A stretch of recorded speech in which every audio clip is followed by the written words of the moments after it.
It's 3 a.m. You're staring at the ceiling.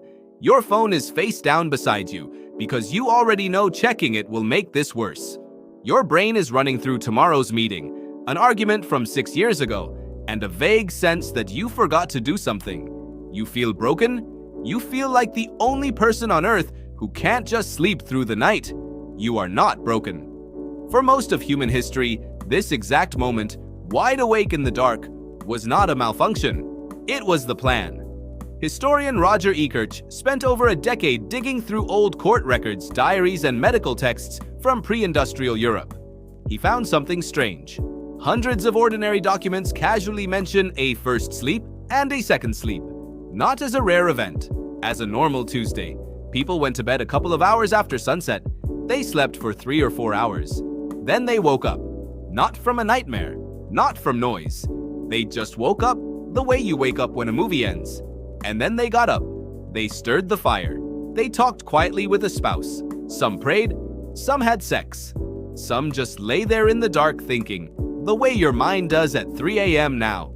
After an hour or two of this quiet wakefulness, they lay back down for a second sleep that carried them through to morning. This wasn't insomnia. It had a name. It was expected. It was normal enough that nobody bothered writing an explanation of what it was, the same way nobody today explains what lunch is. So what happened to it? In the 1990s, psychiatrist Thomas Wehr ran an experiment that felt almost cruel in its simplicity. He took a group of people and put them in a room with 14 hours of darkness a night, no artificial light at all for weeks at a time. No screens, no streetlights, no bedside lamp. Just the kind of darkness a human ancestor would have known. Within about a month, something shifted. The subjects stopped sleeping in one long block. They fell into exactly the same rhythm Ekirch had found in the old diaries. A few hours of sleep, a stretch of quiet, restful wakefulness in the middle of the night. Then a second stretch of sleep. Their bodies remembered a pattern their conscious minds had never learned. Here's the part that should genuinely unsettle you. This split sleep pattern didn't disappear because humans evolved past it. It disappeared because of a light bulb. Specifically, the spread of cheap, reliable artificial lighting across the 19th and 20th centuries. Before gas lamps and electric light, night was night. Truly dark. Your ancestors' bodies had no reason to expect 12 hours of continuous unconsciousness because nothing about their environment demanded it. There was no need to cram all your rest into one tidy block before an alarm clock. The dark stretched out for 12, 14 hours in winter. 2 sleeps fit comfortably inside it, with room to spare. Then artificial light showed up and rewrote the rules. Suddenly, night could be pushed back. Bedtime got later. The window of darkness available for sleep shrank, and an entire culture reorganized itself around the idea that sleep should be one unbroken block, and that anything else was a problem to be fixed. Which means the person lying awake at 3 a.m. tonight, quietly panicking about being awake, is not failing at a biological task. They are experiencing a biological default that industrial society simply stopped leaving room for. Think about what your ancestors did with that dark, wakeful hour. They didn't reach for a screen because there was no screen. They didn't scroll. They didn't check anything. Anthropologists who study small-scale societies without electricity, including research on the Hadza and other groups with minimal artificial light exposure, have documented similar patterns. Night waking is common. It is filled with quiet talk, low murmuring, sometimes storytelling, sometimes just lying still and thinking. There's a reason this matters beyond history trivia. Sleep researcher Greg Jacobs, who worked with Wehr's data, noted that the participants in that darkroom experiment described their waking period at night as something close to meditation. Calm, unhurried, not anxious. They weren't lying there dreading the fact that they were awake. They expected to be awake, so they simply were. That expectation is the whole difference. You wake up at 3 a.m. and your first thought is a countdown. How many hours until the alarm? How tired you'll be? Whether tomorrow is ruined?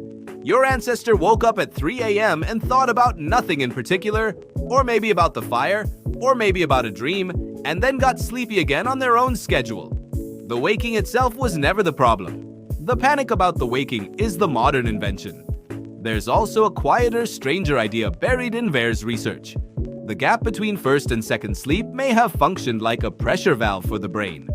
Modern sleep science has found that this segment of wakefulness often coincides with a small, natural rise in the hormone prolactin, the same hormone associated with feelings of calm and contentment. Some researchers have floated the idea that this middle-of-the-night window gave the pre-industrial brain a strange kind of parallel processing time. Not quite awake, not quite dreaming, a liminal hour where the mind could sort through the day without the pressure of needing to fall back asleep immediately. Your brain still has the hardware for this. It just doesn't get the 12 hours of true darkness to build the software around it anymore. So what actually happened to segmented sleep? It didn't get debunked, it got engineered out. Streetlights, factory shifts, and eventually televisions and phones compressed the available dark hours and rebranded the natural midpoint waking as a disorder. By the early 20th century, medical literature had almost entirely stopped mentioning first and second sleep. Doctors started treating nighttime waking as something to medicate rather than something to expect. Which brings us back to you at 3 a.m., staring at the ceiling. Your body is not malfunctioning. It's running an ancient, well-tested rhythm inside a world that no longer gives it the 12 hours of darkness that rhythm was built for.